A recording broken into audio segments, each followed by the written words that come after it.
नमस्कार विद्यार्थी मित्रांनो, सन 2026-27 करिता टीआरटीआय, बार्टी, सारथी, अमृत आणि आरटी या स्वायत्त संस्थांमार्फत जे स्पर्धा परीक्षा पूर्व परीक्षण योजना राबवली जाते, या अनुषंगाने जाहिरात आलेली आहे.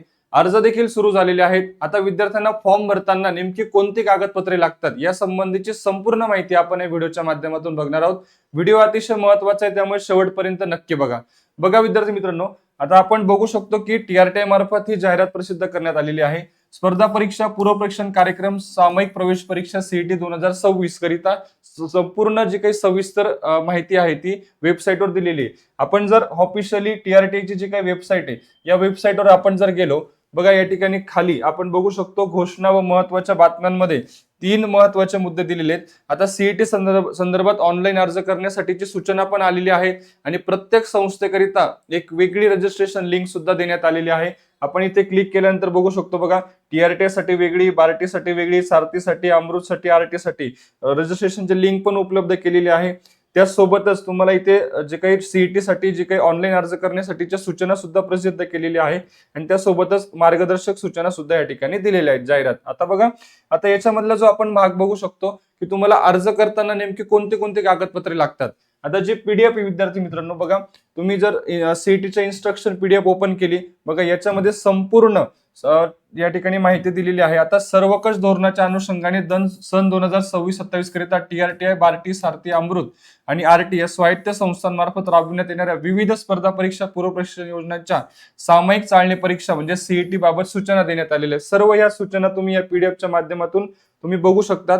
आता या संबंधी अर्ज करताना बघा, आपल्या या व्हिडिओचा जो मूळ मुद्दा आहे की अर्ज करताना नेमके कोणती कागदपत्रे लागतात ती आपण माहिती बघूया.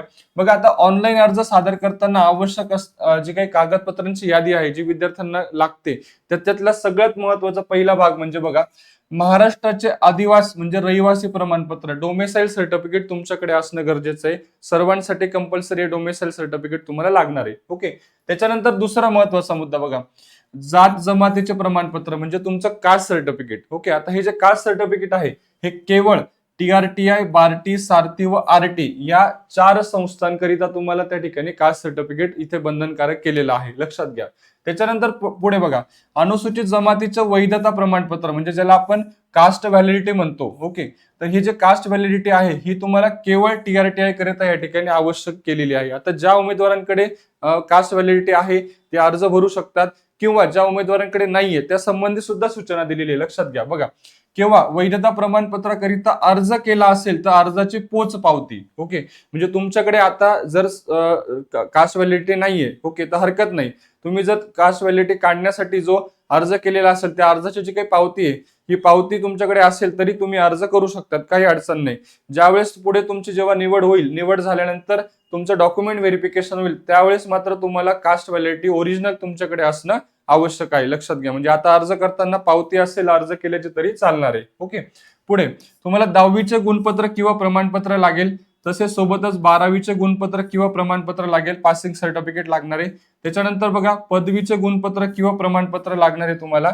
ओके, आता ही जनरल शैक्षणिक कागदपत्र ही तुम्हाला सगळ्यासाठी तुम्हाला ही कंपल्सरी लागणार आहेत.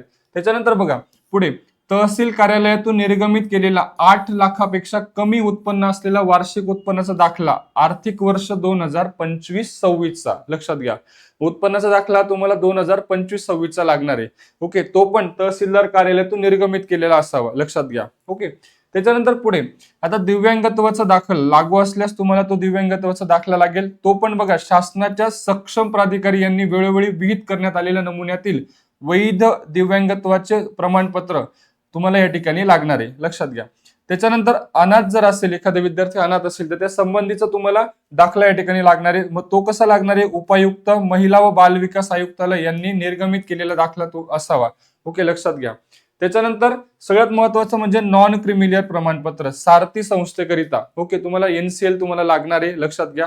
त्याच्यानंतर कंपल्सरी आहे सारथी संस्थेकरिता. त्याच्यानंतर सगळ्यात शेवटचा महत्वाचा मुद्दा म्हणजे अमृत संस्थेकरिता शाळा सोडल्याचा दाखला म्हणजेच LC लिव्हिंग सर्टिफिकेट किंवा ट्रान्सफर सर्टिफिकेट TC ज्यामध्ये जात नमूद असेल असं तुम्हाला एलसी किंवा टीसी या ठिकाणी अमृत संस्थेकरिता कंपल्सरी करण्यात आलेलं आहे, लक्षात घ्या. आणि सोबतच तुम्हाला बघा आर्थिकदृष्ट्या दुर्बल घटकचं प्रमाणपत्र म्हणजे ईडब्ल्यूएस सर्टिफिकेट तुम्हाला लागणार आहे अर्ज करताना. तर ही सर्व कागदपत्रे तुमच्याकडे असणं आवश्यक आहे. अतिशय महत्वाचा व्हिडिओ आहे विद्यार्थी मित्रांनो. आता या संबंधी तुम्हाला वेगवेगळे फॉर्म कसा भरावा या संबंधीचा पुढच्या व्हिडिओच्या माध्यमातून मी संपूर्ण सविस्तर एक विश्लेषणात्मक व्हिडिओ घेऊन येतो. फॉर्म भरताना तुम्ही घाई करू नका विद्यार्थी मित्रांनो. एकदा फॉर्म भरला की तुम्हाला परत एडिट करता येणार नाहीये, त्याच्यामुळे काळजीपूर्वक फॉर्म भरा. आता या संबंधी तुम्हाला विविध जे काही अपडेट आहेत ते आपण ह्या चॅनलवरती घेऊन येत असतो, त्यामुळे या चॅनलला नक्की आत्ताच सबस्क्राईब करून ठेवा.